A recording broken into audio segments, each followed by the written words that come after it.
Okay, hello everyone in the 5 continents and welcome to another edition of our online English international meetings. Let me share my screen. So there is a problem now. Here it is. Let me share my screen. Here it is. Okay, this is the new PowerPoint. Let me open it. As you can see, today we have our 126th International English Online. Sorry, the date is wrong. It's 22nd. Well, if you want to watch the other past videos, you can find them in our International Online Meetings YouTube channel. Who our guest speakers in 2025? Well, Monica Rodriguez will be back in February talking about the power of social neuroscience in learning. Then a wonderful group of professionals from Mexico, Mextisol, Rafael Cervantes, Marisol Guzmán, and Alberto Moreno. They will be talking about 3 different topics in February. After that, Jovana Sikkovic for Serbia. She'll be talking about tips for effective material design in March. Then Tina, who is present today from Bangladesh, she will be talking to us about building community and belonging through civil discourse in today's world. That'll be in April. Then James Swissler from Australia, he will be talking about reworking social-linguistic competence in additional language teaching. That will be in June. Another group of professionals, but this time from Equatisol, Ecuador, Carlos Daniel, Hazel Acosta, Martha Lara, Evelyn Admelda in June. They will be talking about, wow, teachers' contributions through research. And then another wonderful group of Colombian teachers from ASOCOPI, Kathy Ramirez, Adriana Sanchez, Claudia Maria Uribe. They will be talking about, well, we don't have a topic yet, but that'll be in December. Okay, so love, Ivan, can you give me a hand, please, and read this? Yes. Love is not what you say. Love is what you do. Right. And Ilka? Of course, gratitude, the art of giving thanks. Okay, talking about gratitude and thanks, I want to thank all the speakers we had this year. We had a roundtable about autism with people from Pura, and then we had Plamet Kashkiev from Canada, Marina Lavi from Argentina, another roundtable about autism with Silvana Vasquez and Madeleine Medford from Costa Rica, and then Angelina Yureva from Russia, Maya Leon from Peru, and then Ofelia Mendoza from Mexico, Dawn Wing from the USA, Eugenia De Loza from Argentina, Randall David from the USA, and also Dr. Divina Krishna from India was talking to us, also Eugenia Carrion Canton from Argentina, and finally Debra Suarez from the USA. I want to thank in public dear Dennis Montaño and Yachay Tech University from Ecuador, because it's possible for me to have the Zoom account thanks to him. So thank you, dear Dennis Montaño in Ecuador and Yachay Tech University. Also, I want to thank the people from Universidad de la Amazonia in Colombia. They invited me and other professionals to their 4th international conference. Have a look, beautiful people, just a few of them. And then also thanks to Peru TESOL, I had the chance of meeting Randall Davis in this meeting. It was the 31st annual convention in July. Here they are, and Laura, of course. Laura was there, Laura. And then also thanks, dear friends and colleagues of Escuela Pedagógica Pública in Chimbote here in Peru, about 8 hours by bus from Piura. Well, thank you to my 3 beautiful children. If you don't know, these are my children. Maricielo, the oldest, Fabian is the second one, and Sebastian, the last one. Thanks to them for being my children. My grandson, if you don't know him, Ignacio Gael. And of course, Katia, I don't know if she's connected, but I want to express, because I can do what I do thanks to this woman.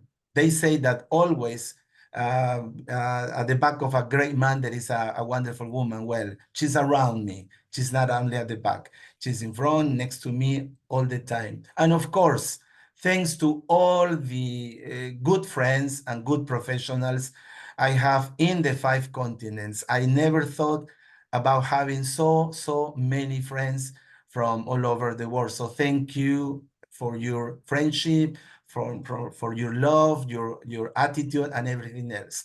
So who is presenting today? 3 wonderful ladies: Mary Scholl from the USA and Costa Rica, and Raj Gill from Canada, and Ilkan Guzman from Ecuador. Her name is Irma, right? Right, correct. But she's got But- an alias, which is Ilka and Guzman. it's a result of love. So there you have it.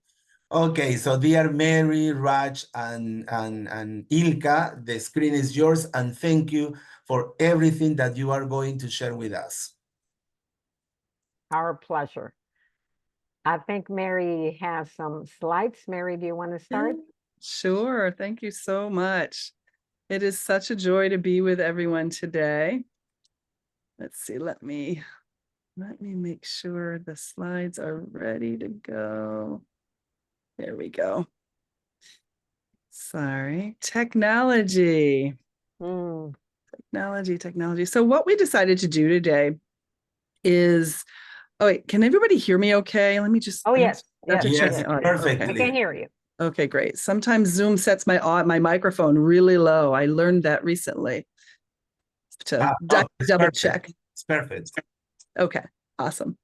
So what an honor and a pleasure and a joy to be with everybody. And thank you all for the people that have shown up here. And thank you to the people that are watching this online, maybe on Facebook. And thank you also to the people that are watching the video of this. It's just, and thank you, Jaime, for everything. Thank God. It's just Thank God. fantastic. Thank God. It's fantastic for everything that you're doing, and that your resilience and perseverance and love makes such a huge difference. So, just oozing lots of gratitude, and so wonderful to be here with you all. And did we lose Raj? I don't think so. I hope not. I don't see her. No, she's not around. Oh my. Yvonne, do you mind checking in with her, Raj, and seeing how she's doing? Thank you so much. Let's see if she wrote. I don't have anything on the chat. Maybe. Well, technology can be Your a friend challenge. or your challenge. I'll let you know. Your challenge, yeah, I'm sure. Come on up. Come say hello. I have a little friend with me today, so I'm going to occasionally have a little face popping in. Well, that's good. Yeah. They want to be involved. That's good. Right. Okay. Well, I don't know. Maybe we should check in with Raj first before we dive in. Yeah. You want to say hello? There we go. We'll get a little hello from Zoe. These are Hello, more friends. Zoe. Good morning, Hi, Zoe. Zoe. I was going to ask who our extra friend was. In the This is Zoe, and she is, so for these holidays, these 4 days, I am actually at the beach with Yvonne and his family, and my other friend Laura and Chad and their 2 kids. So we're going to go to the beach later on, aren't we? And the swimming. Great. Nice. She couldn't quite understand why I had to work today, I have to say. Oh, I got a message from Raj. She says, my power chest went out. Oh, how disappointing. Oh, yeah. Mhm. Thank you. Thank you. Okay, well, let's get started. I think there are a couple of conditions present that I think resonate with love. One is inviting Zoe to be with us for a little bit, and how sometimes love is not about following the agenda. Mhm. Love is about yeah. being present in the moment, right? Right? That is true. Yes, exactly. That's the one that is outside. Yeah, he's outside. Yeah. Yvonne's background is real, by the way. Um, so let's get started. And the idea is that we've got some questions on the screen. And we'll talk about them, but we'll also want to invite you all to talk about them. It isn't really just about us and only what we think. It's about a conversation with the people that are here, and how beautiful to have all of you all here. I think it's just amazing. Mhm. So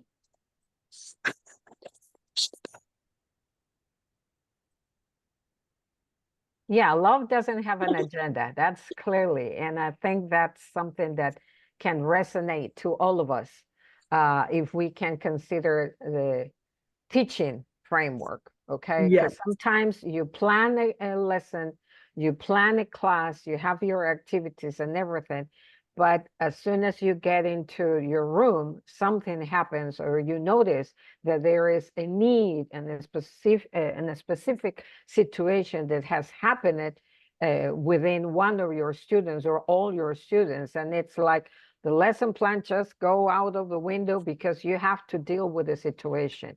And as long as every time that I got questions about like, why didn't you finish your lesson plan? It's like, I needed to solve a problem. I needed to face it. I needed to deal. I needed to help. But as long as they were using English, hey, it was an English class. So stop bugging me. I just needed to help. And that was the most important thing. And if we can elaborate a little bit more about the concept or a definition of love, I think it's hard to define such an important and intense emotion. But I think love also starts with ourselves. In what way? In recognizing the call that we had, my case, over 40 years ago, and try to be brave enough to stand up for your principles and say and face even your family. Sometimes they don't think that being a teacher is a good thing. You're going to make more money doing something else. Sure, somebody can be related to that. But I think love starts with that. You recognizing which is your call and answer to your call, and be honest with yourself and say, I want to be a teacher. And then get your degree, get your experience, start and learning from your mistakes, and then just be the teacher that you want. So I think we start with ourselves, and then we can express it, expand it too. Okay, I'm a talker, so you have to stop me. okay, I'll jump in. I'm trapped. Zoe says I'm trapped. She's trapped my hand. I can't use it. Being led by love and sourcing. I like using the verb sourcing. Sourcing love is exactly what you're describing for me too, Irma. You know, it's making decisions based on what is the greatest good in the present moment that I can serve, right? And what does love?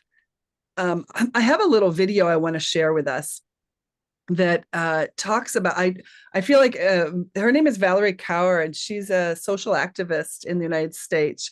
She's from the Sikh tradition, and she has written. I think the book is. I don't know if it's called Revolutionary Love, but she's leading a movement called Revolutionary Love that I think is a really beautiful example. And I want to talk after that. So if it's all right with you, I'm going to share the video, and I will, let's see, I want to make sure share computer sound, and then come back to these questions. And I have actually put the text, if you feel like reading it, I threw the text in on the right. It's not very pretty or organized, but if you'd like later on, I can send the text in the chat. It's just that she says so many profound things so quickly. So I'm also happy to play it twice if that feels useful. But let's listen to what Valerie Kaur says. Love has been so abused in our culture. Love has been mistaken as a sentimental emotion, a feeling that comes and goes, ebbs and flows, but love is more than a rush of feeling. Think of your deepest relationships. Love is what you do for one another, how you care for each other. I define love as sweet labor, fierce, demanding, imperfect, life-giving, a choice we make again and again. And if love is labor, then love contains all of our emotions. Joy is the gift of love. Grief is the price of love. Anger is the force that we harness to protect that which we love. When we choose to love like that, beyond what evolution requires, when we love beyond our inner sphere, then love becomes revolutionary. I define revolutionary love as the choice to enter into labor for others, for our opponents, and for ourselves. Revolutionary love begins with the choice to look upon the face of anyone and say, "You are a part of me I do not yet know." When we do that, we expand our circle of care so that we leave no one behind. Beautiful, Isn't that beautiful? Beautiful. beautiful, profound, true, wonderful, great, marvelous. Love has been So when I think about defining love and gratitude in the context of education and how it manifests in my classroom, I think she says it so beautifully. You know, it's the care for everyone and the recognition of our interconnectedness, that you are me and I am you, and that everything that I'm doing sources from that reality. So yeah. Laura, So come on. that's exactly the power of love. Mm. That is. And one thing that I'm so glad I was able to come back to this, because this relates to what you were saying, Irma, or Ilka. I'm not sure which one I should use for you. Ilka, it looks like, since you put that in there, and I like Ilka. Ilka is for friends and family. So Well, there then you Ilka have it the love is. reason. Ilka it is. It is. So one of the things that I think we have the opportunity to do as teachers is, you know, we have our lesson plans and our and our these ideas of what we're going to do, and all of our objectives that we have to meet, and our scope and sequence and all of this. But at the end of the day, if all we do are strict lessons, we aren't really teaching language in the way that we can. And so I think that when our mindset is colored by this attitude of gratitude and thankfulness, and love, that what it allows us to do is create moments of communication and connection. And then what we start doing is we move from creating lessons to creating life experiences. And that's what I'm always talking about with my student teachers and teachers I'm mentoring, is that what we want to be moving to, as much as possible, are working with life, giving our students life experiences or opportunities to have life experiences, because that's when the language is going to really come alive. And it's also when we're going to have genuine, meaningful interactions. Yes, yes, totally agree. And Raj is back. Yes, she's back. Welcome There back, she is. Raj. Sorry about that. Okay. Don't worry, you are the president, Raj, and we love you. I prayed hard and I'm grateful. Well, see, one of the things that, because I've been teaching, you know, pre-K, college, now I'm only saying with the college, but one of the things that I think is part of our teaching, it's not only the language, but also some skills. The skills to deal with mistakes, for example, the fact of dealing with situations like we just did with Raj. It's like we're there to show them, even to model, to try to model, like, okay, if you made a mistake, if you have a problem, okay, we're still here in this world. We just need to help them, the students, find their own way in how to solve such situations, and doing it in a good way, in a better way. So at the end of the class, they still going to like your class, not only because of the language, but also because of the extra little things, extra little components that you put in your teaching style, in the way that you're modeling again. And yes, training teachers or tutoring teachers or trying to help other colleagues, if you develop a group, it's something that it's important also to put on the table, and that is part of love. And yes, and gratitude. Because sometimes we'd enter in a room saying, or, we have seen some of the teachers that enter the room with the attitude, I know it all, I have all the answers, I'm ready to teach everything to you. And it's like, wait a minute, nobody's perfect. We make mistakes. I make mistakes, even though I'm a teacher. And the way that I can handle my mistakes, it's going to be a good way for my own students, even though they're high school or we're high school teachers, and the possibility of learning from the mistakes, the possibility of learning from situations that are unexpected. It's also part of those special components, again, like I said, and gratitude also, because my students helped me to learn something about myself, something that I didn't know that I was able to do. And so I'm grateful for that too. Mhm. I think Fernanda's got her hand raised. Oh yeah, what Mary was saying about sourcing the interconnection from reality, from the classroom. I think it also, just adding to that, moving away from fear is important, because if we are afraid of what we are doing, if our students are scared to try, then it's going to be really hard to make decisions that are going to contribute to the lesson. So I think that creativity in this case is really important, to let ourselves be messy and not worry too much about what other people are thinking. So thank you. Yeah, that's Yeah, I think that's such a beautiful, Fernanda, a beautiful thing to be. Let ourselves be messy and be creative, right? That creativity is the flow of love for me, for sure. And well, I can't hide you right now because I'm actually talking to some people. Can't play. Although it is so part of my present moment is I get such little time with this little child who's next to me that I thought, oh, it'll be nice to have her here, but it's always nice to have as much time as possible with her. It's always nice to have a kid around. It is a blessing. It's a blessing.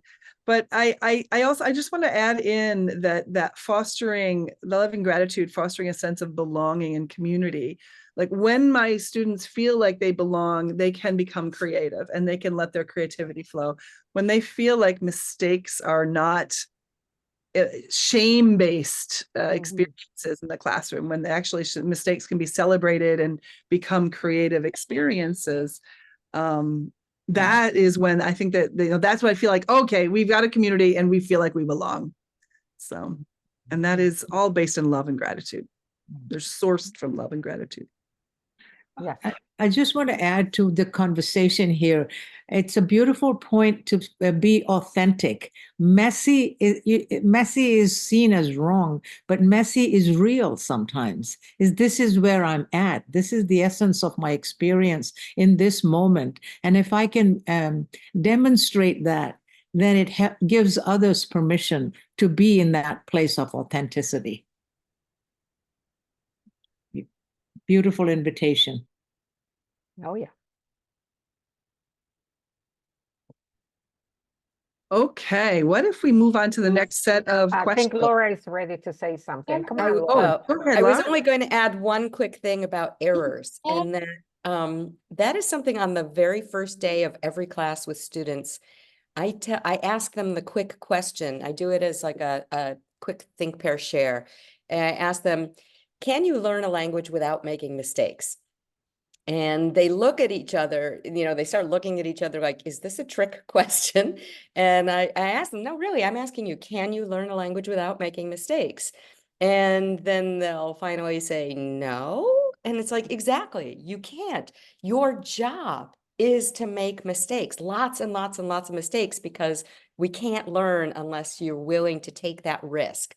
And I think fundamentally as teachers, we have to walk into classrooms with the attitude that this is their job. And then I also tell them, your job is to make a lot of mistakes, then fix those mistakes, and next week make new mistakes. And it helps create this feel, I can see, it's palpable. The students at that point are then saying things like, because it's the first day, right? And they're like, okay, I can do this. I think I can do this. And it changes the attitude. I also have a whole community building thing that I do where they're going to be, I say, we are going to help each other. And I think when we do that, I love that you brought up community building, because I have a whole presentation about community building. I think that's how we learn our first languages, right? And so, but then we don't do anything about this when we move to learning additional languages. So when we pull things like love and we pull things like community and weave them into our language learning classes, we have a much better chance of connecting students to the humanity that is underlying why we learn another language. I love it, Laura. Mistakes means it needs a retake. And how many retakes can we do when we're learning a new language till we get it to the place where I feel comfortable about it? Yeah.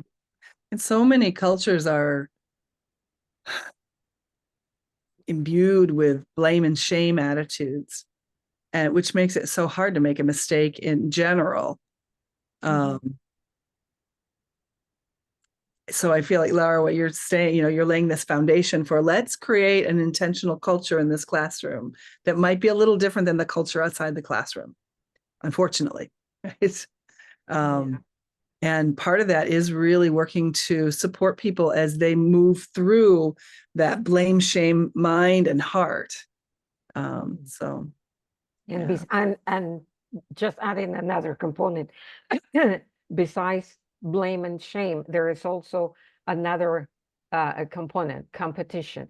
It is so sad for me to see that among elementary level, when they start competing, who has the highest grade, who has the lower grade, who's the better student, who's the bad student, who's the best students. There are even diplomas that they give, like the best student in the class. And it sometimes is like, my goodness, it's especially, I don't know if this happens to you, especially during the spelling contest.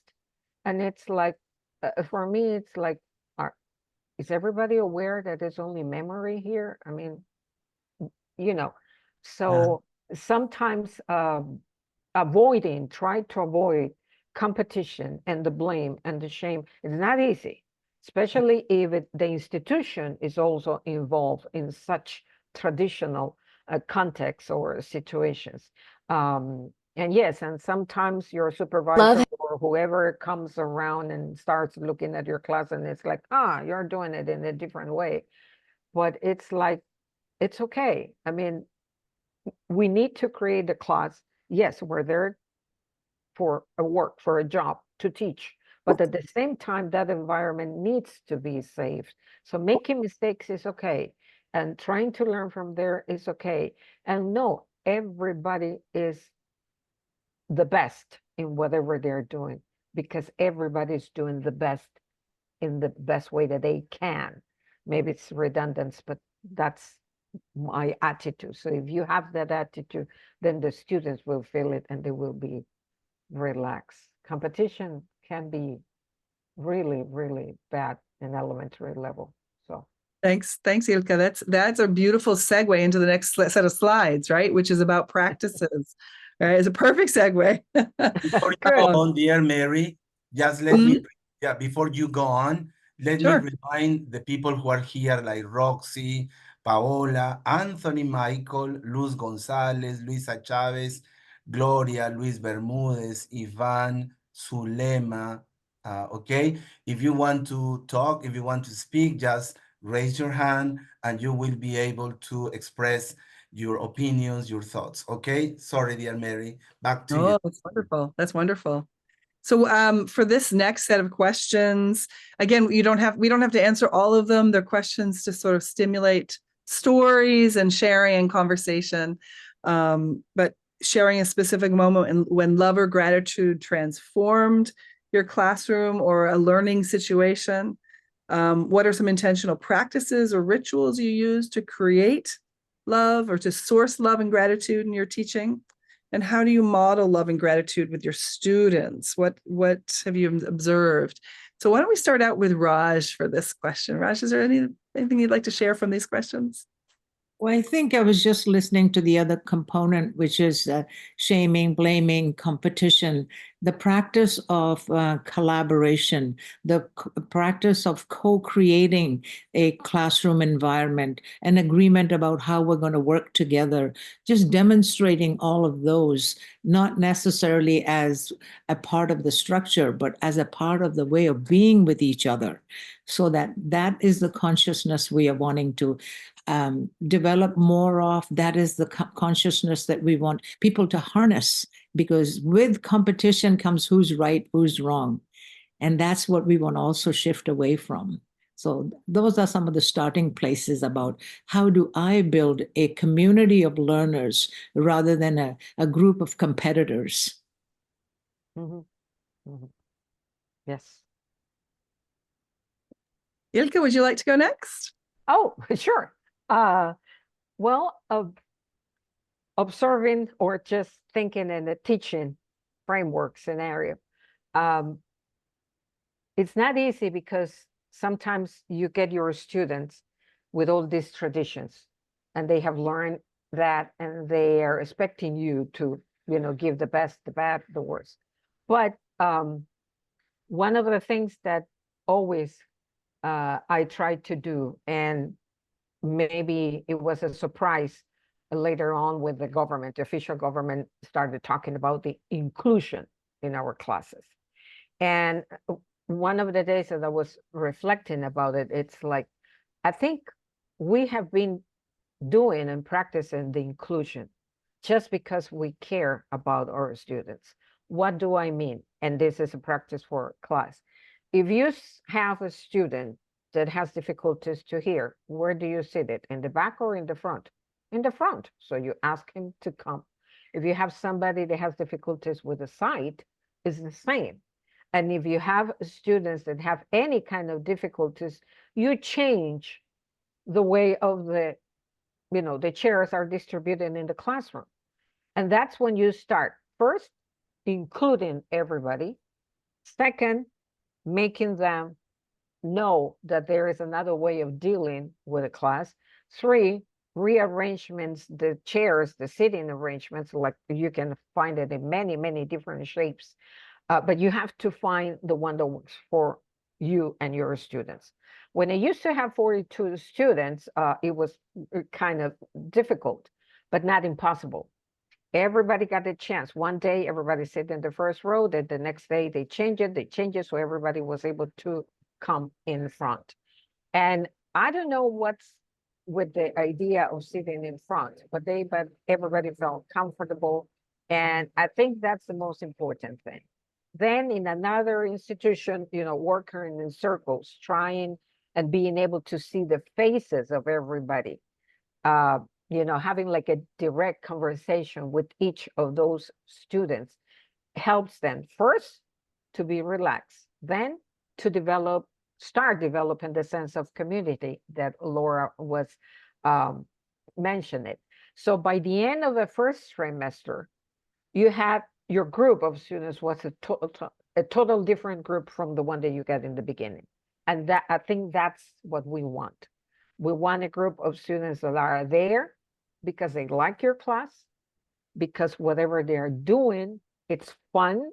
Why not include humor in your classes? Okay, jokes or something, or tease yourself as a teacher, why not?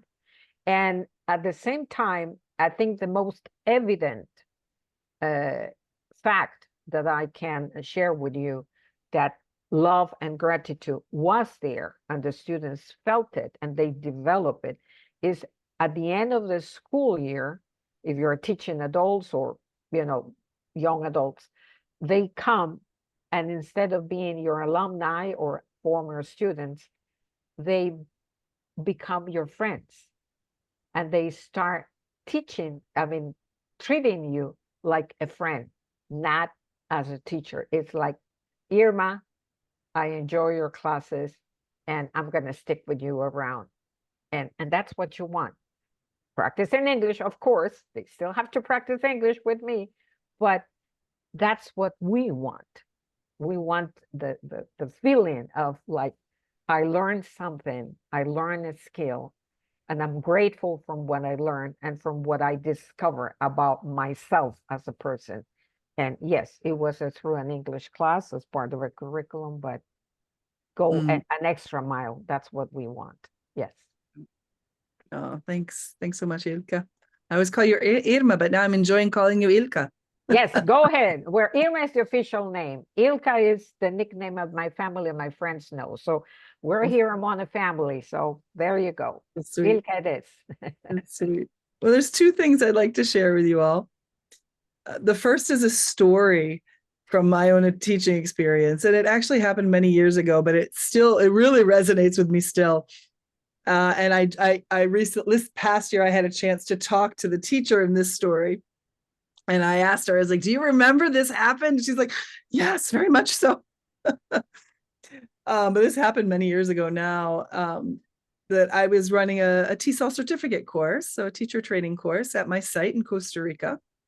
And I was realizing that we were using a lot of paper and making lots of copies. And I realized I hadn't set good boundaries around resources and using resources, which end up, not only is it expensive, it's not good for the environment. I don't think it's totally necessary. So I had just in the morning said, all right, or a couple of days prior, tried to set some boundaries. It said maximum 2 copies per student per class. And these teachers were teaching like a 40-minute class. All right, so 2 copies. So we were working on how also can you create a handout that can be used in multiple different ways, not just a handout that they, write down 5 to 10 answers and they're done and it's over with, but how can you really use a resource so that it's really fully used? So 2 copies per student per class. And I went in to do the observation and the teacher had made, in my mind, what I remember, like 10 copies per student. And so they used a lot of paper and I was so angry. I was really frustrated as I felt like it was 1, I didn't think it was a good use of resources. 2, I didn't see the students really using all of those things. And I was just so mad. I was so mad. And as I was watching I was doing my observation, that anger, sort of like what Valerie Kaur was talking about, that anger really is what are we trying to protect? I didn't have that knowledge then that I have now around that, but we're protecting what we love. And I think what I was actually trying to protect now and reflecting in the moment was learning, because I didn't believe it was a useful resource for these students learning. And then I was also trying to protect my resources because I felt like it was just a lot of using up a lot of money. So anyways, I was mad after class, and I'm not, I was frustrated to the point that it was hard for me to not show it, which is not so nice, right? Especially since I was I was observing and giving the feedback and things. So at the end of the class, I went up to her and I was so mad. I thought, I can't say anything. Anything I say is not going to be useful. And so I was just digging into my own madness. And no, this is a teacher who had a lot of teaching experience already, and she was taking our course and she was learning new ways of teaching. And you know how hard it is for experienced, successful teacher to maybe take on something new, how vulnerable it is. Yeah. And so something inside of me shifted. I don't know what, but what came out for me was, instead of being, showing anger around the use of resources, I just looked at her and I said, God, it's hard to learn new ways of teaching, isn't it? And she exhaled. She's like, oh, yes. And then she started crying. Oh my. So to me, it was love in that moment, like shifting from the anger around the resources use and what I was trying to protect, and really sinking into sort of a love and understanding for her and what she was going through in this hard course where they shifted paradigms. And it really, it's a story I still tell, and it's something I still think about. You know, how can I shift some of my, the source, what I'm sourcing in that moment, so to really focus on love.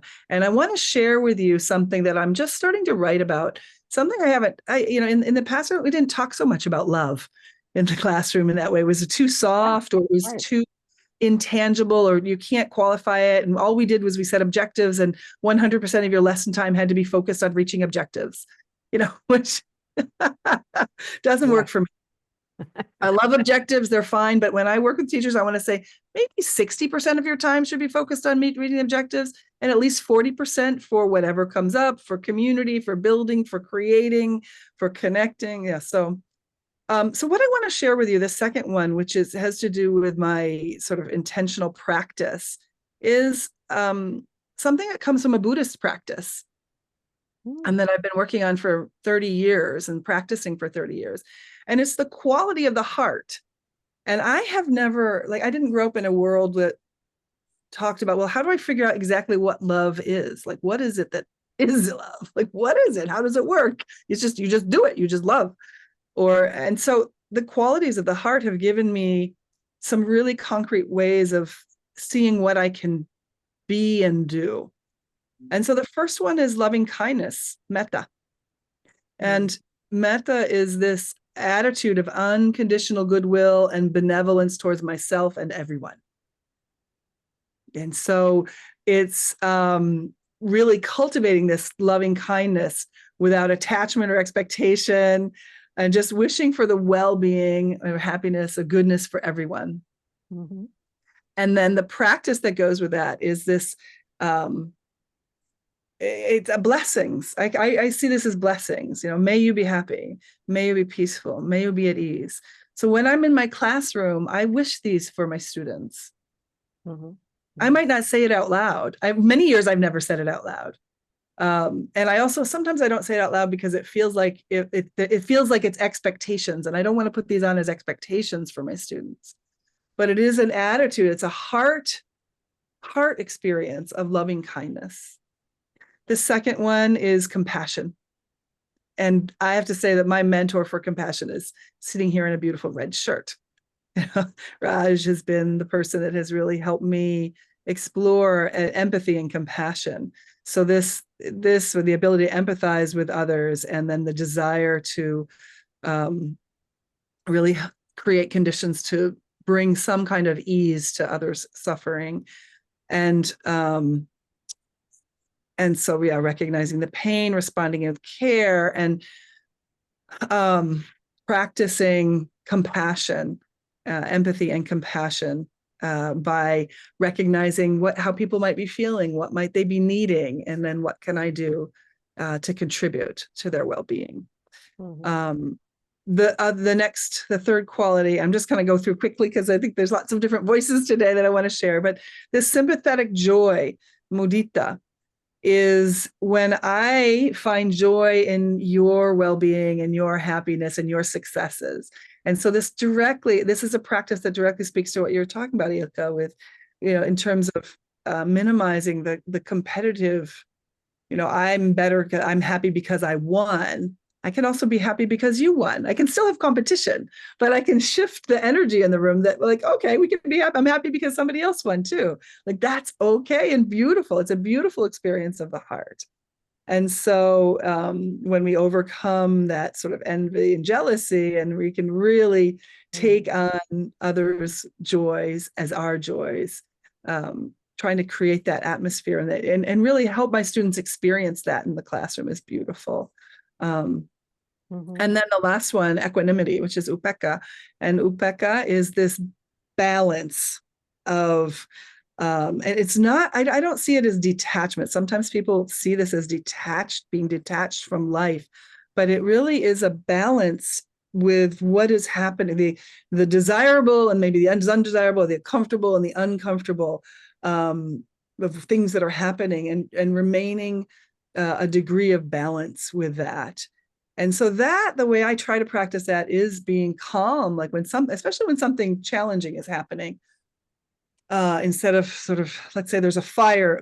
There was a fire in my house. Actually, there was a fire in my house this year, a little fire in the kitchen. But instead of like going into like, oh my God, sort of this emotional panic, I was like, okay, look, there's a fire. I need to act quickly. What can I do? And sort of trying to stay connected, but also staying calm, and really accepting life is as it is happening. And so again, mindfulness and meditation help me grow that equanimity muscle. And I feel like that's something that as a teacher, when I model that, it really helps students in their learning. It's like, oh, look, you got 10 right on that, 10 out of 100 right today. Okay, maybe, and then the next day, oh, look, you got 15 right. Oh, look, you got 20 right. As opposed to, oh, I can't believe you only got 10 right. How you have so far to go, and so instead of infusing my comments with judgment, really offering observations from a place of love. So I wanted to share these 4 qualities of the heart, the way that in this Buddhist paradigm with you all, as part of a sort of my intentional practices that I'm striving to cultivate love and gratitude in the classroom. Fantastic. I think Fernanda is, Yeah. She has a question or a comment? Yeah, 'cause I was just thinking now that Mary said so many things, I was just thinking that maybe there is another factor as well in Buddhism, that is attention. So to keep our attention, and that's a big topic when it comes to classroom management, because sometimes we focus on controlling the situation rather than observing it. So thank you for sharing those thoughts. I don't have anything else. I forgot my question actually, but That's okay. That's okay. But while Mary was talking, also resonated to me a couple of words. I think all of us, the ones that are here, we're not the same teacher that we used to be, like 20, 30, 40 years ago. We have evolved, we have changed, we have observed ourselves in the classroom. And I think that's because we care, we love our students, and we always try to do something better.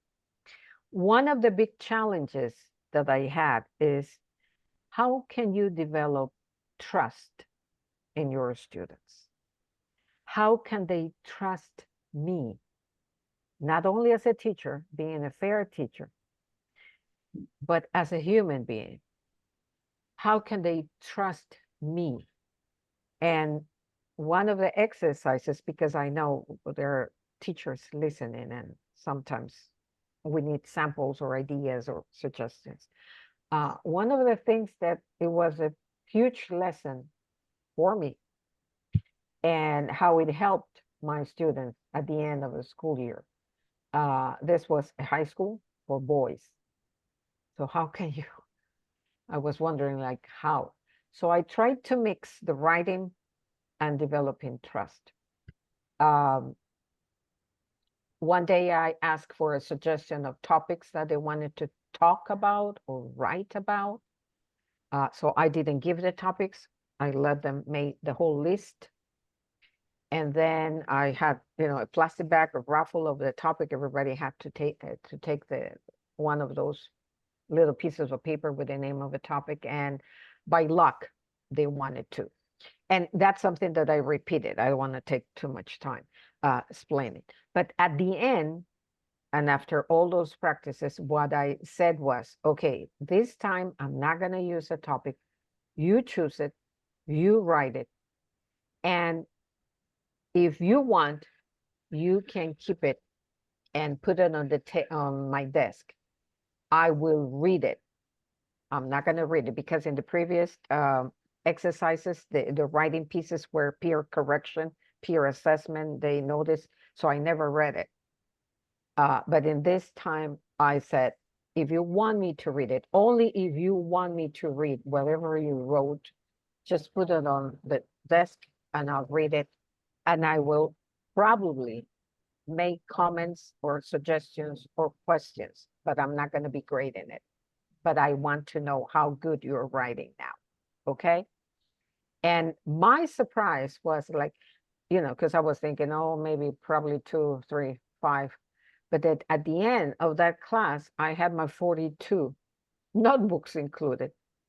And reading their story, because they share stories, their own stories, difficult situations, sad situations, challenging situations that I wasn't even aware that my students were facing. They were dealing with that. And these were, boys, minors. So what I decided was, okay, I'm not going to correct the grammar. I'm just going to read it and I'm going to make some comments, for skills like, oh my goodness, I didn't know that. Thank you for sharing. I cannot imagine how you're dealing with this. If you want to talk about it, we can, or we can keep writing, and we develop with some of them kind of a writing communication thing, because it was really difficult. It's a simple writing exercise if you can take it out of the contest, but it was one of the best tools to develop trust. And without trust, I think it's one of the first steps that you need to feel that the students are trusting you. And from there, they can develop the appreciation, the love, the gratitude, and all the different emotions that we want our students to work with and deal with, because we're there to teach them skills for life, not only the language. I think I already said that, but I wanted to share that. Okay, I'll stop. Okay, so I'm going to add a few things to what has been said. I appreciate that. And I appreciate what Fernanda brought up about intention and attention. The intention in the classroom, if we can focus on connection, connection with myself and connection with the people in the room. So if the focus is on connection, then where am I placing my attention? Is my attention focused on results? If that is all I'm focused on, is what are the results? What are the outcomes I'm going to get or would like to have? Then we forget the process sometimes. We don't want to compromise one in the interest of the other, because results are important. That's what administration wants. That's what students want. That's what I want as well. However, who am I being? What am I doing? And what are the results I'm getting? If we could put it in that order, that would support more of how we're showing up in the classroom and who I'm being as a teacher. Because that, in the end, we're educating them to be that person, that human being that is sharing that out in the world. Raj, can you repeat that order? I'll put it in the chat. Who am I being? Who am I being? What am I doing? And as a result of that, what do I have? What results do I get? Mm-hmm. Mm-hmm. Yeah. Because we're so focused, I know that for my own work and career, the results were important. And that was what the driving force. But as I've shifted into learning more about who I'm being and mindfulness, then it becomes like, what does my presence create? What is the quality of my presence in the classroom? How do people relate to me in the classroom? Is there still a hierarchy and a differential between I'm the educator, I'm the teacher, versus we're all learners? Mm-hmm. Great. Laura? I just want to share that this, I guess, answers question number 2. I mean, I think question 3, how do we model love? We model love. I mean, it's a little tautological, but I think that teachers are afraid to show it. But for just a quick down and dirty strategy that you can do, one of the things I make sure in every single lesson that I plan, 2 things. One, I always make sure every single meeting that I ask questions I do not know the answer to. And why do I not know the answer to them? Because they are the student's experience, their opinions, their feelings, or their thoughts. And so I make sure that I am asking them I'm pulling that information out of them every single day, or making opportunities for them to start stepping up and sharing. But then the other thing that I think is really key, and that I think teachers don't do nearly enough of, is every single day, our students should be writing questions for each other. And on whatever topic you're doing, that day, so you can keep moving your very packed curriculum forward. But students should be asking, they should be the ones creating all the questions. I don't know why we teachers feel like we have to be the ones that we're guarding all the questions. They need the practice. And then when you come into like, let's say you have 20 students in your class, you come in with the attitude that there are 21 teachers in the room. And then that's partly how you build trust, partly how you build community. And we get our students contributing so much more. When they have a vested interest, then the community gets much stronger. They start showing their love and the progress that they're making. So I think questions are unbelievably important, and that we don't do enough of that from the student point of view. We kind of guard too much our role as the questioners in the classroom. Thank you for that, Laura. Curiosity and compassion, totally. Yep. Yeah. And I think, and that genuine curiosity, I love it, because that really is, you're reminding me, Laura, of some Liz Lehrman's work with the critical response process, which I think is also really sourced in love and gratitude. And really, I think part of showing love is honoring one's own and everyone else's sort of authenticity. And so in the critical response process, one is asking what's meaningful to people, like just that question itself, and then asking neutral questions based on curiosity, and then also asking permission to share opinions and suggestions. I think people feel loved when they're invited into that, as opposed to offering suggestions or opinions that if there's no space before I give it, then it feels a little bit like I'm being sort of steamrolled over sometimes. So yeah, beautiful, beautiful, Yeah. beautiful. We've spoken about this before, Mary, the calling in of people, not calling out people, calling in, inviting them in to share their experiences, which collectively then builds what we want to most hold. Yeah. Yeah, beautiful. Exactly. Should we go on to the next slide? Sure. Please do. And keep in mind the time for rush. In my mind, we were going to go another 30 minutes, or are we? Yeah, Is that okay? Yeah, you're right, Mary. Great. So what challenges do you face in integrating love and gratitude? And we sort of talked a little bit about this, but again, from the slight perspective, like, what are the challenges? And then how do we work with that during times of stress or adversity? So Ilka, would you like to go first on this slide? Sure, why not? I think we had an opportunity, a sad, real opportunity to deal with challenges and sad situations. We all overcome COVID-19, and COVID-19 was one experience for everybody, and I think everybody managed the situation. But again, if we are there and if we're not only teaching, but if we're helping our students to grow and to reach to their potential, COVID-19, I think, in my experience, offered the best opportunity to show that to your students. Like if you are tutoring teachers, if you're training teachers, first, the anxiety, how I'm going to be able to teach a class. Second, I didn't have the training for teaching online.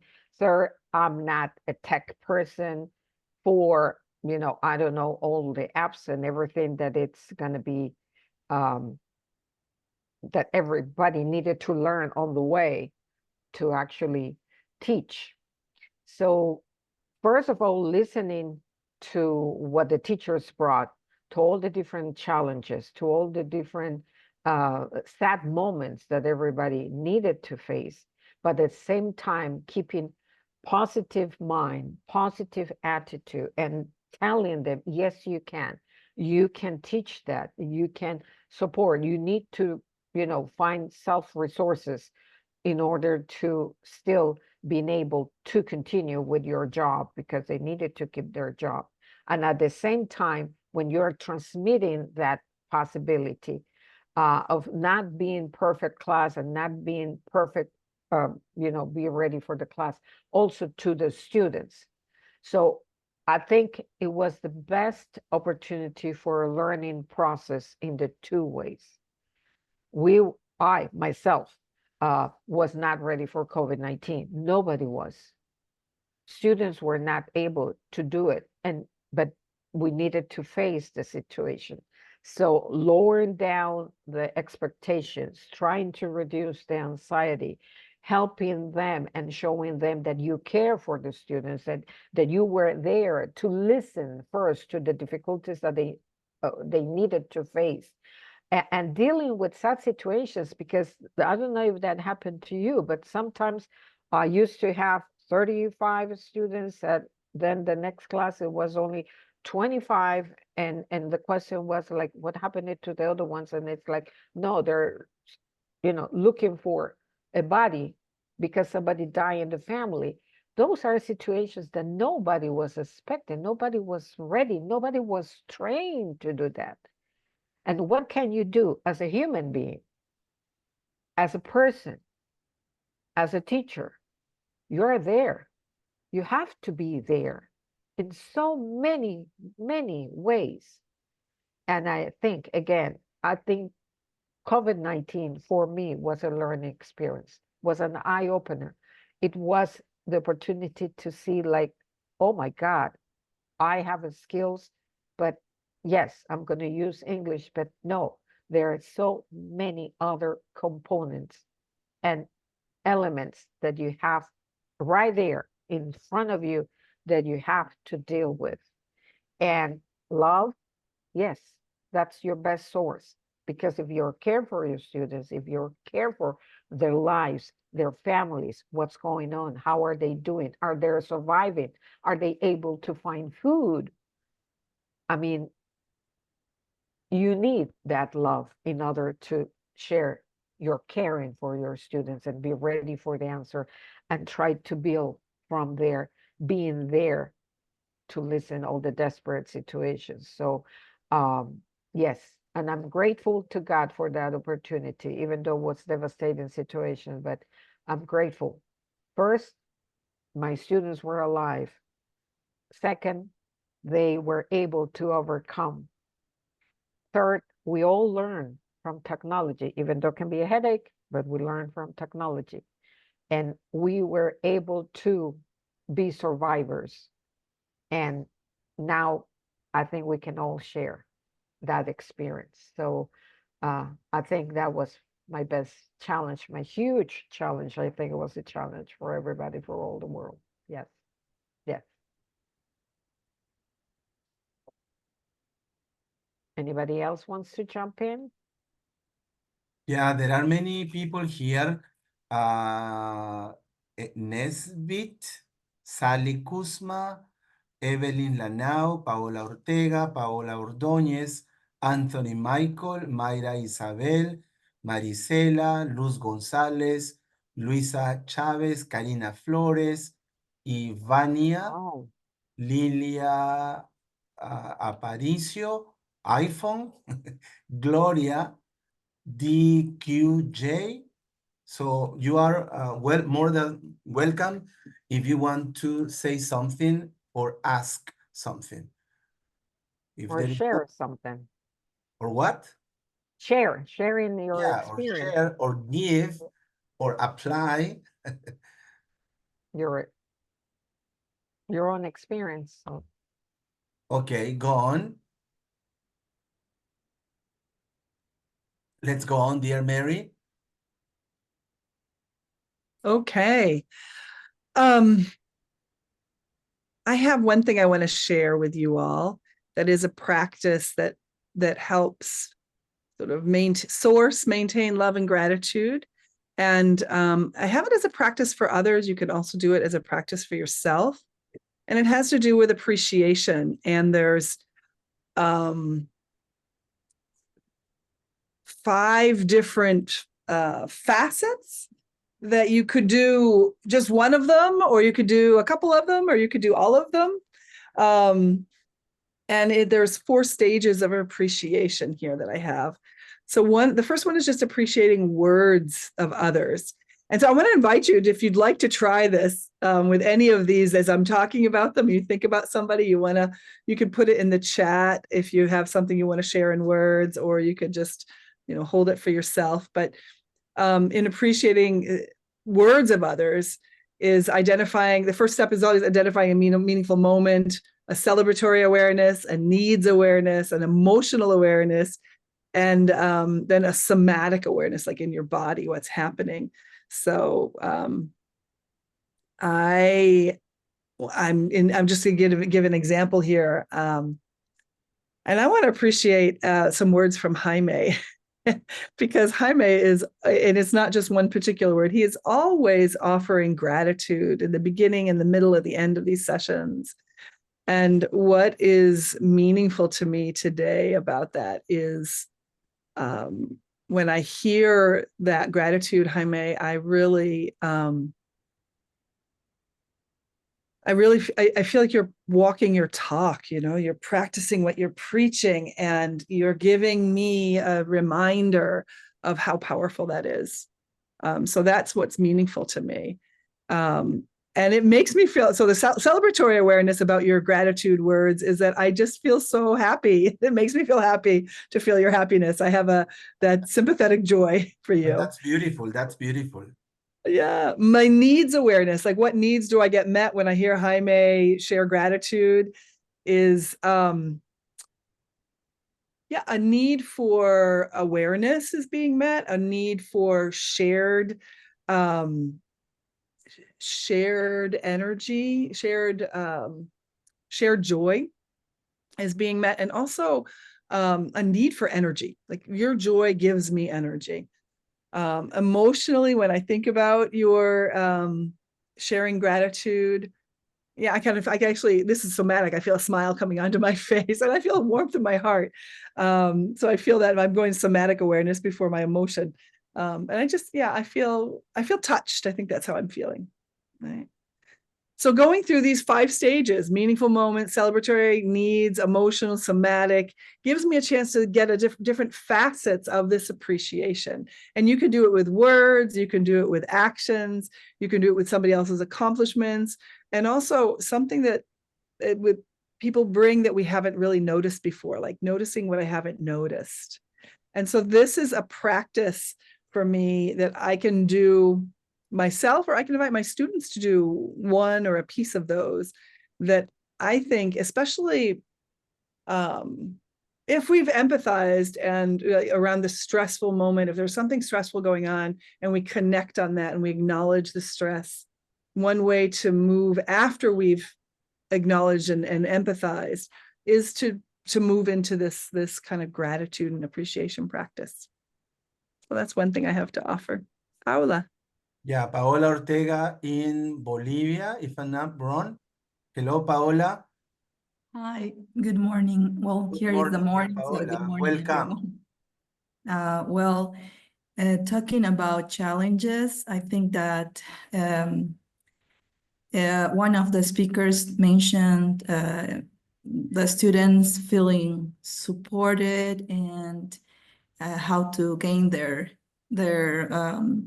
confidence. And I think we have to give them the chance to know them better, to give them time to know each other, because they won't open up if they don't know them, right? So that's the first challenge, I think, just to give them time and space to get to know each other a little bit, and then starting creating different activities so that they can open up a little bit more day by day. And as for gratitude, I think that everything starts with the teacher by thanking students every time they participate, and just by greeting them every single time they see students, and acknowledge their strengths but also their weaknesses, and make them feel that they are special, just like you mentioned before. And an activity that I use in class sometimes is called Circles of Life. And I gave them circles like these ones with different colors, where students have to put the name of a very important person for them. And in the second circle, one of the most valuable objects.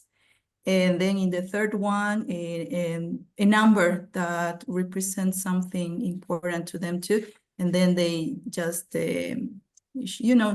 share about those pieces of information, and we get to know each other a little bit better.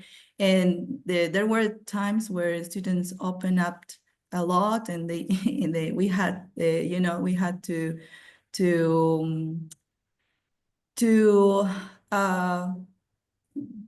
had the chance to really know them in even the things that make them feel so sometimes happy, but also sad. So I think that being that place where they can find that support is how you show love and also gratitude. Fantastic. Yeah, it's beautiful. Thank you so much. That also reminds me, one of the very first things that my students learn, even though it doesn't matter the age, is when I learn their names and nicknames. Because, we used to have the rule that as a teacher, you call the students by the last name. So I was Guzman, Rodriguez, but calling them by their names, learning their names, and even the nicknames, it's a simple exercise, but it develops a lot. And that's what you want. And for the teacher is the challenge, like, I promised myself, I'm going to learn the names, I'm going to learn the nicknames. Just please don't be offended if I get confused, but I'll be there. I'll be there. So, and it's very significant for them, and it's important. And again, it's a simple exercise, but develops the trust, the caring. They know that you care because you know their names, not only the list names and the nicknames, of course. That's all I wanted to comment that. Yes, Lauren. Can I add to that? Just here's a practical thing that please feel free to steal this. They're upstairs and I don't have them right now, but I use like sticks. On the first day, I bring a whole bunch of blank sticks that I just get at the craft store, the supermarket. And I pass them out. The first thing I do as we're starting classes, they write whatever name they want to be called in the class. Oh, okay. And they write it on the sticks. Then I collect that up. And that is one of my many tools I use for either me calling on students, or I hand the sticks to the other students to call on each other. And it's also a tool to make sure that I'm not inadvertently calling on certain people more often, because, we always have certain people who are more, a teacher, may I participate, and then the ones who are trying to be invisible. So the sticks really help. So, but the sticks, I agree that on the very first day, making a commitment to learning their names, and not just their names, but the name they choose to be called. And it could be a nickname, it could be a favorite name, it could be an English name, it could be the name that they, from their nationality or their double ethnicity. I mean, there's so much choice, and names are tied up with identity. So I agree with you that names are much more important. It's also really important for the students to know each other's names. I don't want them to get to the, it's like, hey, you in the purple shirt. right? No, they need to know. Yeah. So we do all kinds of games about their names. That's my first activity on day one, always. Wonderful. Call me by my name. Beautiful. Love it. Call me by my name. Yes. I shifted to the questions here. We have, I think Yeah. Paola wants yeah, to- let me just finish this sentence and then I'll send it off to her. Yeah. Okay. Just any other ways that people might want to mention how love and gratitude connect with diversity, equity, and inclusion in the classroom. So now I'll pass it off to Paola. Paola, Yeah, go I'm on. sorry. Yeah, I have another activity talking about names again, but this one is different. I asked my students to choose names of different, movie characters or singers, and they had to call their classmates by that name during that class. And if they failed to do it, they had to write 5 sentences talking about positive things about that person. For example, if let's say that Jaime chose to be called Spider-Man, I had to say Spider-Man How is very did you know? How kind. did you know? Spider-Man is from Peru. Spider-Man loves speaking in English, things like that. And it was a good way to show appreciation too by using that technique. Thank you. Thank you, dear Paola. May I add something?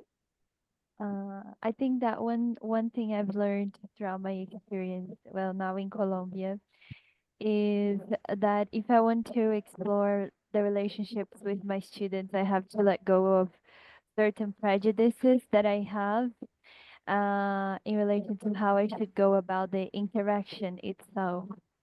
So sometimes I have to just let them be, and not just start asking so many questions, but actually listening to what they have to say. So this is something I have been, I think it's a coping mechanism that we have as humans, maybe to just, react instantly and try to control things. But I think this needs to be regulated in the classroom. Yeah, I think it's important, this regulation. Yeah.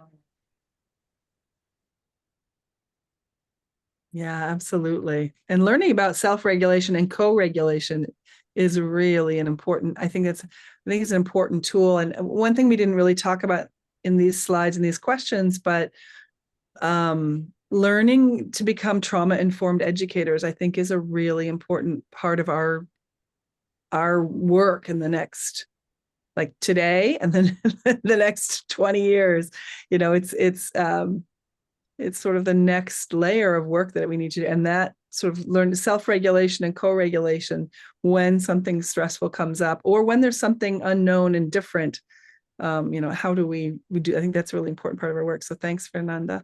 I'm going to skip ahead, given the time we were at, and jump into this reflective and forward-thinking questions. And then, but if there's something else, Ilka and Raj, that you wanted to add, please feel free. And then Raj, I have your slide next, just so you know. Yeah. So this is a question for all of us. What is one small but impactful change you might make tomorrow to infuse more love and gratitude into your teaching practices?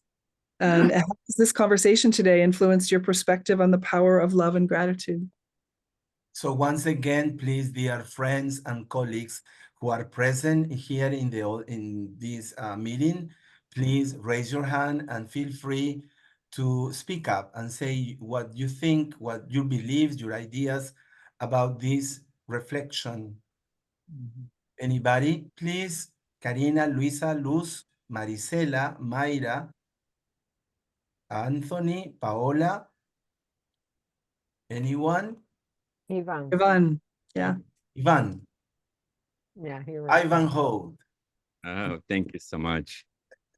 Yeah, what a great topic and time to talk about gratitude and love. And for me, love is there. And then I love the idea how Mary started like sourcing love. So love is there. All I need to do is to source love. And one thing that these two words, these two, gratitude and love. So when I source love, gratitude flows naturally. So I can see goodness in people. I can see goodness in nature. I can see, everything is amazing, or almost everything is amazing. So my breakfast is amazing. So I'm so grateful for everything. So the question is, how do I source love? Because love is energy. So sometimes I don't have the space. I'm tired. I don't have the energy to source love. And so one way for me, I'm playing with words. One way for me to source love is practicing gratitude. Especially when I don't have space and I'm challenging a difficult situation, or I'm having a hard conversation with a student, with a colleague, with a family member. So I practice gratitude.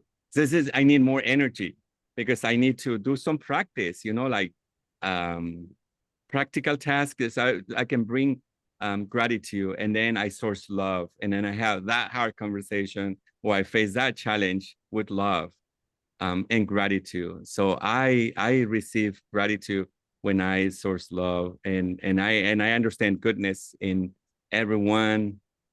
So including in anger. So when somebody is not happy, a student is not happy because of learning, of taking a test, and is unhappy and frustrated and angry because of the test result. And then I source love and gratitude and see goodness in people. So thank you so much. Thank you so much for bringing this conversation at the end of the year, and the two topics really, love and gratitude. Thank you. Thank you, dear Ivan. Thank you. Yvonne, that's a beautiful segue in what I would like to share. We all know about triggers, things that upset us. I would like us to now focus a little bit on glimmers. Glimmer is micro moments that bring us joy. And, Wow. invite you to carry a pocket full of glimmers. Eating delicious chocolate for me is beautiful glimmer. And Erica, you were saying earlier about a cup of chocolate or cocoa. So please carry a pocket full of glimmers and share them with people you care about. And so many times teachers are talking about complete and fair.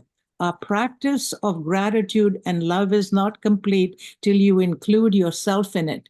If you, my circle here in person, I would give each of you a Post-it note that's the shape of a heart to write a gratitude for yourself, something that you want to tell yourself, how much you appreciate you. And Jaime, I'm going to break the rule and say, I thank you. And I thank this wonderful community that brings me so much love and joy. And I look forward to waking up at 6:30 in the morning to be part of this group on a Sunday morning. So please take a moment to just maybe 30 seconds, write down what you most want to receive from your heart to yourself. And carry lots of glimmers in your pocket. I'll be silent for 2 seconds. I'll be silent for 30 seconds.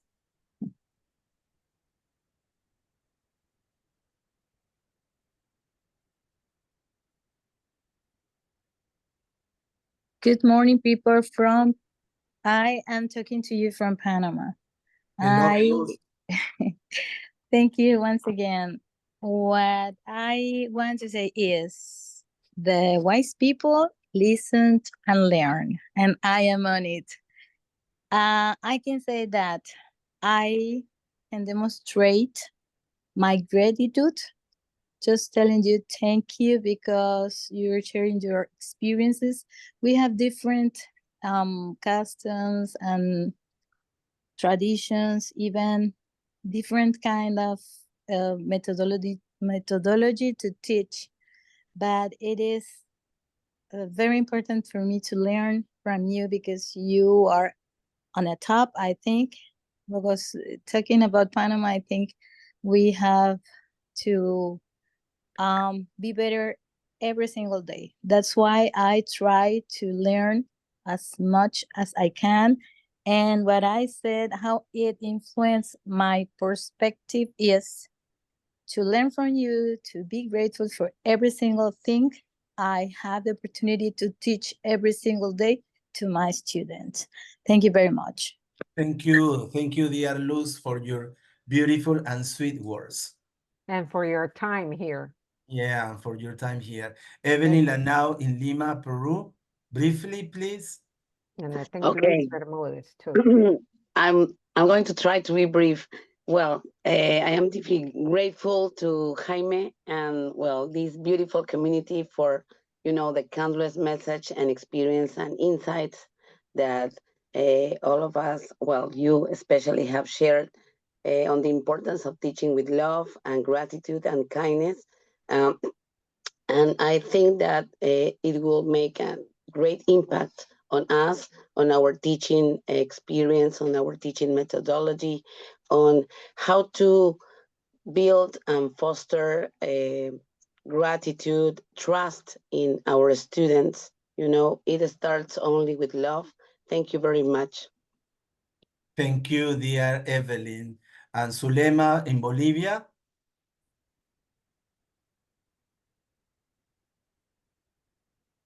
Okay, hello from Bolivia. I'm Zulema. I have been here for this year, and I'm really thankful because I have learned a lot from you all. A lot of strategies. I'm kind of new on this, but I have learned a lot, and I really thank you, Jaime, because I'm here because of you. I didn't know about this, and I have learned a lot. So I'm really thankful for that. And thanks. I have learned a lot, and thanks for the topic today. I think it's really important, love and gratitude in our classroom. I would like to share an experience that I had when I was a student. I remember I had very rigid teachers, and I was really afraid to speak. And we all in my classroom. But once we had a teacher who was really happy all the time. She was really happy, and she taught us with love.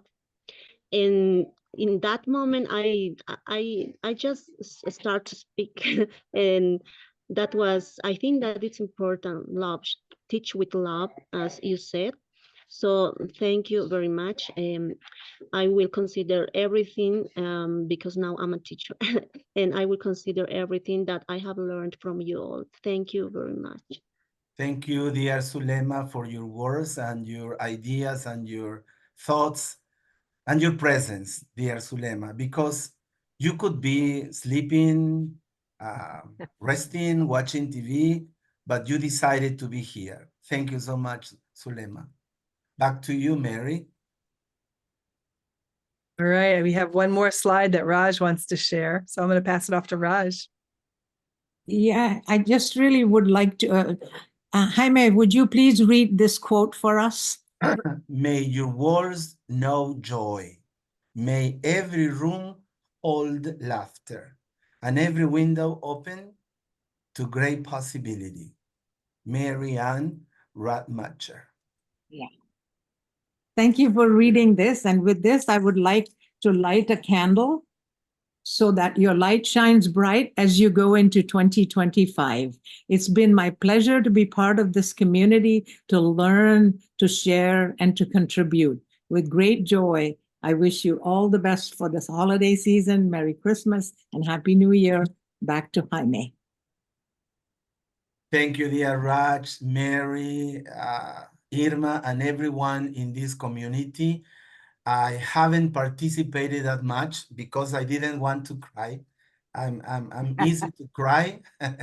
I want to thank you, Mary, especially, and you, Raj, because when I met you in Costa Rica, I realized that my mission was just like yours, to expand love and gratitude, to express our love, to show our love and gratitude.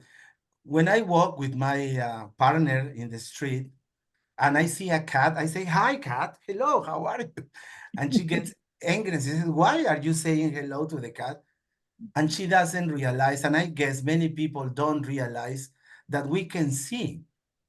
Many people are blind and cannot see. Many people are paralytic and cannot walk, and so on. We have so many things to be grateful for, so many people like you, so many places we have been to, Mary. I remember when meeting Mary somewhere in the world, I said to Mary, how blessed we are. And I guess we don't realize about all the blessings we have, from the very simple bed, breakfast, place to live, bathroom, water, light, work. But the most important, I guess, is love. Is love that I feel like I remember, Mary, when you gave us these cars. Yeah. And I guess we all started crying there because you asked them choose the cars that express your feeling at this moment.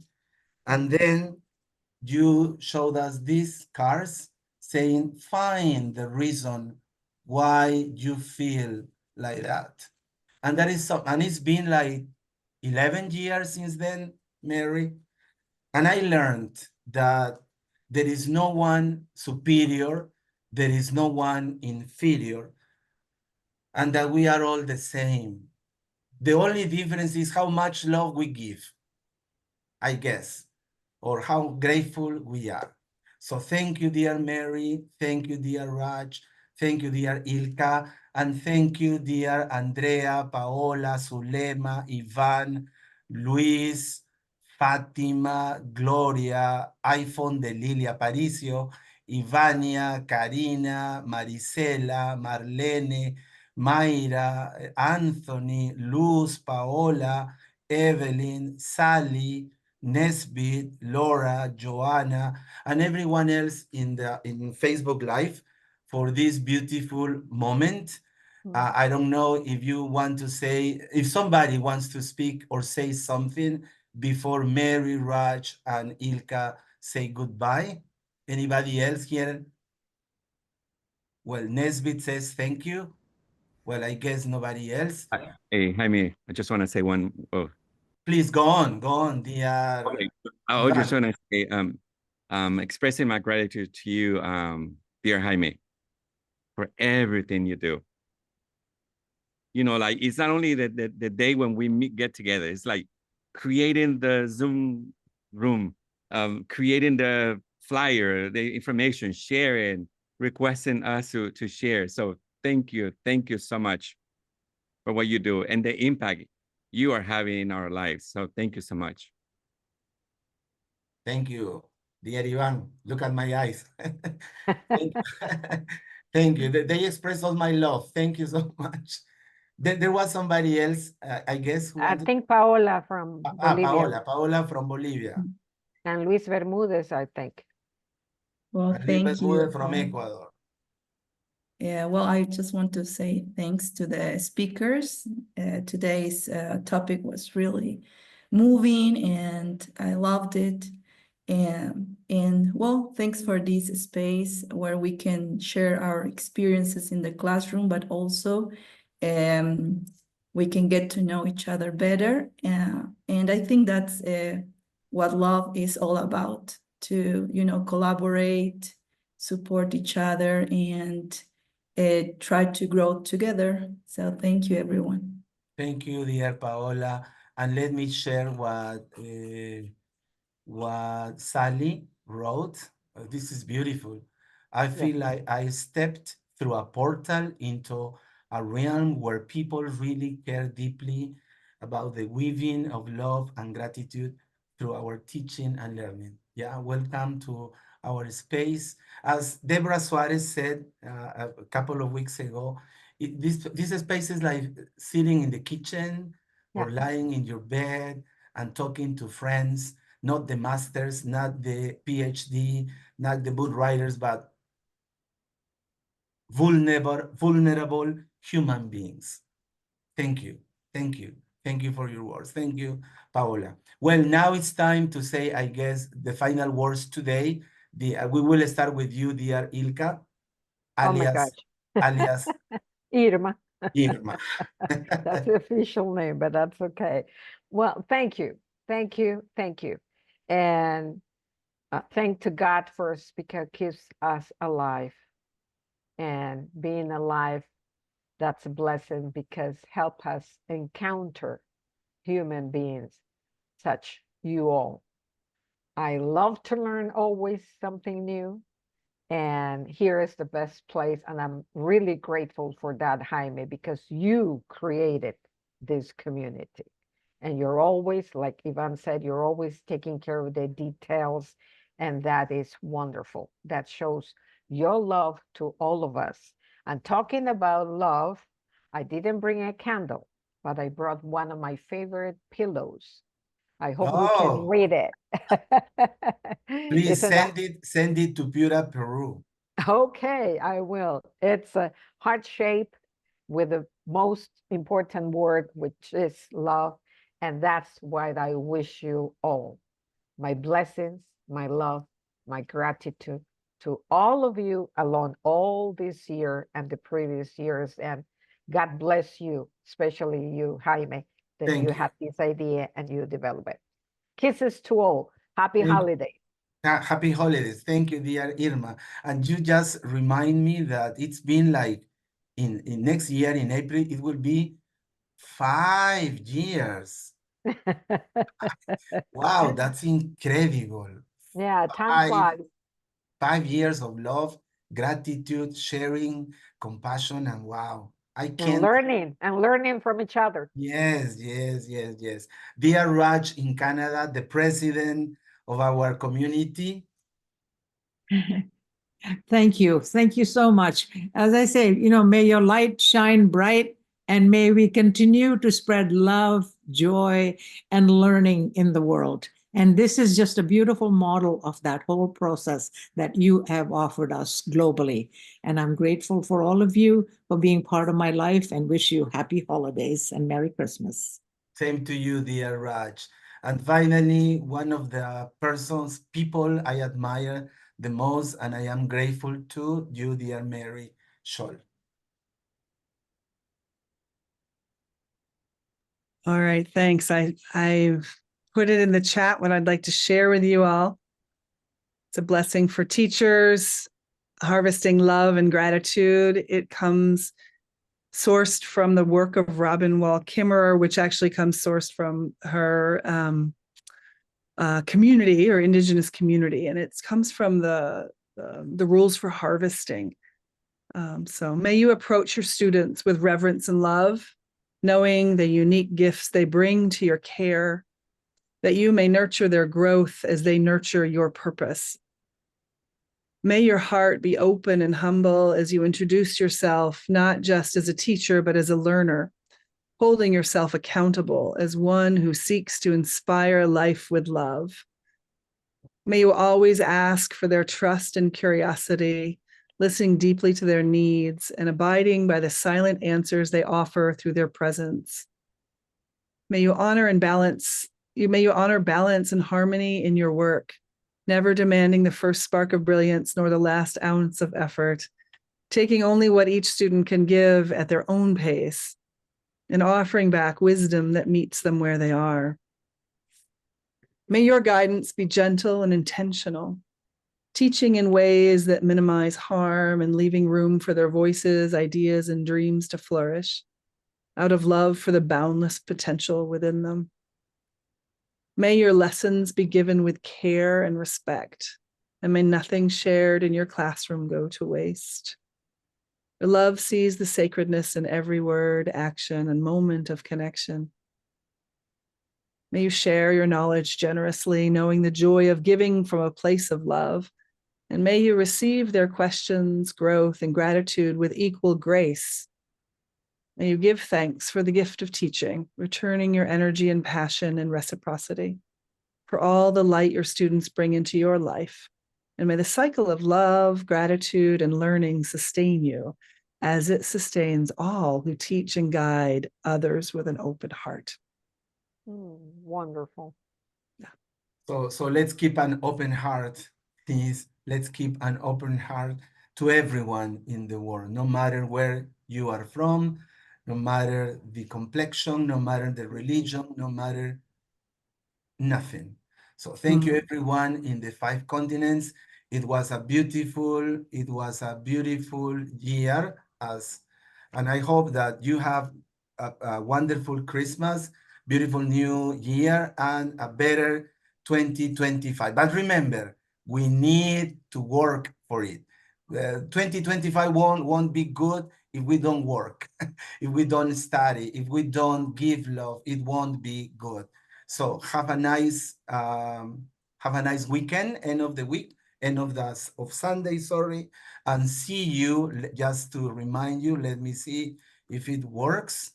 Just to remind you that we'll be back on February the 9th with our good friend Monica Rodriguez, who will be talking about the power of social neuroscience in learning. Okay, so it will be a holiday for all of us. See you in a month and 15 days, and keep safe. Goodbye, everyone.